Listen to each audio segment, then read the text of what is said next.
ನಮಸ್ಕಾರ ಸ್ನೇಹಿತರೆ. ಕರ್ನಾಟಕ TET ಪರೀಕ್ಷೆ ಮುಗಿತು. ಇನ್ಮೇಲೆ CTET 2025-26 CTET ಪರೀಕ್ಷೆ ಯಾವಾಗ, ಕನ್ನಡದಲ್ಲಿ ಬರೀಬಹುದಾ, CTET ಪೇಪರ್ 1, ಪೇಪರ್ 2 ಮತ್ತು ಅಪ್ಲಿಕೇಶನ್ ಲಾಸ್ಟ್ ಡೇಟ್ ಯಾವಾಗ, ಇದರ ಬಗ್ಗೆ ಸಂಪೂರ್ಣವಾಗಿ ತಿಳಿಯೋಣ.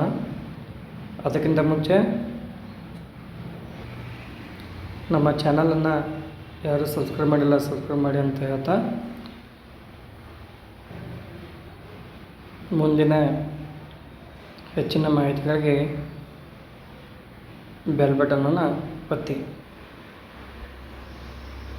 ಸ್ನೇಹಿತರೆ, ಈಗಾಗಲೇ CTET ಎಕ್ಸಾಮ್ ಡೇಟನ್ನು ಅನೌನ್ಸ್ ಮಾಡಿದ್ದಾರೆ. ಫೆಬ್ರವರಿಯಲ್ಲಿ ನಡೆಯುತ್ತೆ. ಯಾಕಂದರೆ ಯಾವ ದಿನಾಂಕದಿಂದ ನಡೆಯುತ್ತೆ, ಲಾಸ್ಟ್ ಡೇಟ್ ಯಾವಾಗ ಅಂತ ನೋಡೋಣ.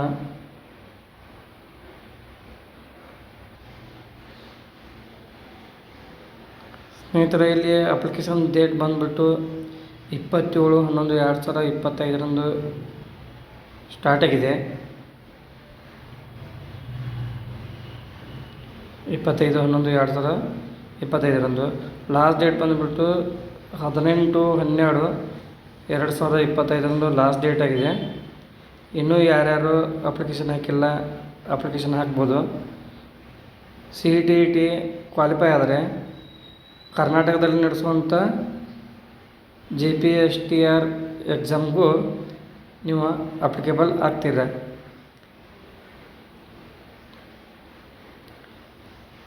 ಎಕ್ಸಾಮ್ ಡೇಟ್ ಬಂದುಬಿಟ್ಟು 8/2/2026 ಸಂಡೇ, ಅಂದರೆ ಫೆಬ್ರವರಿ 8ರಂದು ಎಕ್ಸಾಮ್ ಡೇಟನ್ನು ಅನೌನ್ಸ್ ಮಾಡಿದ್ದಾರೆ. ಇದರ ಅಡ್ಮಿಟ್ ಕಾರ್ಡ್ 2 ಡೇಸ್ ಬಿಫೋರ್, ಅಂದರೆ 2 ದಿನಕ್ಕಿಂತ ಮುಂಚಿತವಾಗಿ ಬಿಡ್ತಾರಂತೆ. ನಮ್ಮ ಕರ್ನಾಟಕದಲ್ಲಿ KTET exam paper first morning ಇತ್ತು. ಆದರೆ CTET ಪೇಪರ್ ಫಸ್ಟು ಈವ್ನಿಂಗ್ ಇದೆ, ಪೇಪರ್ ಫಸ್ಟು ಮಾರ್ನಿಂಗ್ ಇದೆ. ಎಕ್ಸಾಮಿನೇಷನ್ ಸೆಂಟ್ರಲ್ಲಿ ಎಂಟ್ರಿ ಆಗೋದು 7:30ಕ್ಕೆ, ಎಕ್ಸಾಮ 9:30ರಿಂದ 12 ಗಂಟೆ. ಪೇಪರ್ 2 ಇದೆ. ಅದೇ ರೀತಿಯಾಗಿ ಪೇಪರ್ 1 ಈವ್ನಿಂಗ್, ಅಂದರೆ ಮಧ್ಯಾಹ್ನ 2:30ಕ್ಕೆ ಸ್ಟಾರ್ಟ್ ಆಗುತ್ತೆ, 5 ಗಂಟೆಗೆ ಮುಗಿಯುತ್ತೆ. ಅಲ್ಲಿ 12:30ಕ್ಕೆ ನಿಮ್ಮನ್ನು ಎಕ್ಸಾಮ್ ಸೆಂಟ್ರಿಗೆ ಹೋಗಬೇಕು. ಇನ್ನೊಂದು ಎಲ್ಲರಿಗೂ ಗೊಂದಲ ಏನಂದರೆ, ಇದನ್ನು ಕನ್ನಡದಲ್ಲಿ ಬರೀಬೋದಾ? ಸ್ನೇಹಿತರೆ, ಕನ್ನಡ ಸಬ್ಜೆಕ್ಟ್ ಒಂದನ್ನು ಬಿಟ್ಟು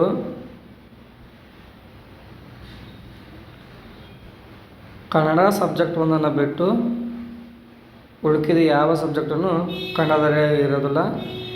ಒಂದು ಇಂಗ್ಲೀಷ್ನಲ್ಲಿ ಬರಿಬೋದು ಅಥವಾ ಹಿಂದಿಯಲ್ಲಿ ಬರಿಬೋದು. ಸ್ನೇಹಿತರೆ,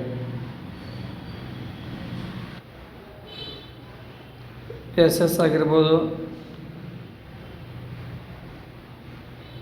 ಸೈಕಾಲಜಿ ಆಗಿರ್ಬೋದು, ಮತ್ತು ಇಂಗ್ಲೀಷು, ಈ 3 ವಿಷಯಗಳು ಇಂಗ್ಲೀಷ್ನಲ್ಲಿರುತ್ತೆ, ಕನ್ನಡ ಒಂದನ್ನು ಬಿಟ್ಟು. ಪೇಪರ್ 1 ಇದಿಷ್ಟು CTET ಬಗ್ಗೆ ಇನ್ಫಾರ್ಮೇಷನ್ ಆಗಿದೆ.